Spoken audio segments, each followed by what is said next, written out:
நான் வச்சு வாழ இஷ்டம் இல்ல, வாயாடி இவள நான் வச்சு வாழ இஷ்டம் இல்ல, தீர்வைய கட்டி விட்டு கித்தா பின்ன கஷ்டம் இல்ல, 4 வார்த்தை கேட்டு போடுங்க இந்த வழக்குல, நான் நல்ல பொண்ணா கட்ட போறேன் எங்க குலத்துல, நானு நல்ல பொண்ணா கட்ட போறேன் எங்க குலத்துல.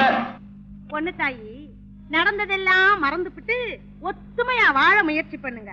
அந்த ஆளும் பாவம். பாவம்னு சொல்லாதே. ஆம்பளை பாவம் பார்த்தா கடங்காரன் ஆயிடுவான், பொம்பளை பாவம் பார்த்தா புண்ணத்தாச்சி ஆயிடுவாங்கன்னு சொல்லுவாங்கடி. நீ என்னடி எனக்கு பாவம் பாக்குறது? உன் பரம்பரை குணம் உன்னை விட்டு போக மாட்டாது. இனிமே வாய திறந்த எலும்ப எண்ணி விடுவேன், எண்ணி பாரு. வார்த்தை அளந்து பேச மரியாதை கட்டு போடாம. என்னடி கட்டி விடுவேன்? என்ன பாயா போடா.